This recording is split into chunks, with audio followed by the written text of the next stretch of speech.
How did the Iroquois Confederacy influence the Founding Fathers? America, a country filled with peace and happiness, with everything done by the government being good for the country. But where did it all start? Go back to the year 1787, when the brightest colonists in all the land gathered together to fix their past mistakes in the Articles of Confederation. After less than 8 months, they came up with the Constitution, something brand new that nobody had ever seen before. Or was it? Considering that the colonists previously had almost no thought of a true democracy, where did they get these ideas from? In this documentary, these questions will be answered. The Founding Fathers' relationship and interest with the Iroquois nations was a turning point in the development of the U.S. Constitution. When the King of England started to go to war with the colonists, notable Founding Fathers such as Benjamin Franklin, Thomas Jefferson, and Cadwalader Colden started to look to the Iroquois Confederacy and their laws as inspiration for the Declaration of Independence and later the Constitution. The Iroquois Confederacy had a set of laws about the way the 7 nations would behave. Each nation had its own government, but the group as a whole was governed by one government. They established laws governing punishment if laws were broken, laws about parameters of what the leaders could do, and different groups of people to determine whether new laws and punishments were fit for their people.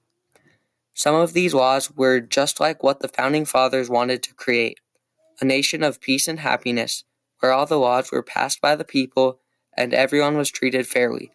Though theories of this type of government were in place by this time, the Iroquois were a real-life example of this type of government not only surviving, but thriving. The Founding Fathers took inspiration from these laws, and the rest is history. But why did we need the Constitution, and what did it do for the world? Before the Constitution, there were multiple problems with governments all over the globe. 2 of these problems were that the common person had no say in the government, and that the federal government had way too much power.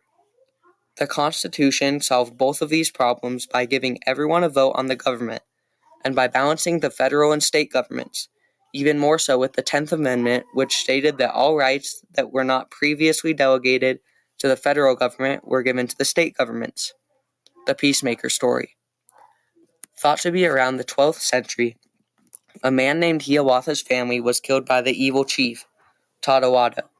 One morning, a gentle man came up to him in a hand-carved white stone canoe. The man, stuttering in his words, said, "I know of your pain. I know of your loss. I carry a message of healing." He went on to tell him of the great law of peace. He told him that fighting must stop, and the 5 tribes must come together. Peace, power, and righteousness must be the way. The peacemaker begged Hiawatha to help him carry his message of peace, because Hiawatha's voice was known to speak with power and confidence, and his voice carries to the heart. They traveled to 4 tribes, asking the war chiefs and clan mothers to join them, but they disagreed. As they traveled to the land of the Cayuga tribe, they learned that the evil chief attacked the Cayuga tribe. Hiawatha was devastated, because the pains of his wife and 3 children being killed was still fresh. The peacemaker and Hiawatha convinced the Cayuga, the Seneca, and the Oneida to join their cause of peace, and come together as a nation. The Mohawk tribe decided that the danger of Tonawanda was too great, so they declined the offer of peace. But the peacemaker said, "I will climb this tree, and your men shall cut it down, but I will not perish. The river will catch my body and carry it to safety. Then you will know that my words are true." After the peacemaker's seemingly foolish act of sacrifice, the Mohawk were convinced to join them. As they joined Hiawatha in their canoes, they found the peacemakers sitting by a fire, waiting for them. All 4 nations traveled to Tonawanda. Tonawanda was covered in snakes and scales, because sickness from his evil took over his body. Then, fighting started, because the people of each tribe had their lives ruined by Tonawanda. But, just as the fighting started, the peacemakers started singing to stop the fighting. It was the most beautiful melody, and then he said, "Where there is darkness, we must bring light, and that it is by forgiving that we are set free. Hiawatha helped heal Tattawado, and later he was healed, and the snakes ran out of his hair. Everyone followed the peacemaker to a tall white pine, and they uprooted it and placed all their weapons beneath it. They replanted the tree and called it the Great Tree of Peace. Then Hiawatha spoke again for the peacemaker and stated all the rules of their society. Then, when all was done, the peacemaker disappeared. According to WhiteHouse.com, a chief aim of the Constitution as drafted by the convention was to create a government with enough power to act on a national level, but without so much power that fundamental rights would be at risk. The Great Law of Peace outlines how the Confederacy will be run. It describes restricting members from holding multiple offices, just like Article 1, Section 6, Clause 2 in the Constitution. It outlines why you should remove leaders from the Confederacy, just like Article 2, Section 4 in the Constitution. Next, the Great Law of Peace designated two branches of legislature with the procedures for passing laws, and Article 1, Section 1 in the Constitution does the same thing. Then, they delegated who has the power to declare war, and the Constitution outlined that in Article 1, Section 8, Clause 11. Finally, the law created a balance of power between the Confederacy and individual tribes, and the three branches do the same thing in our government.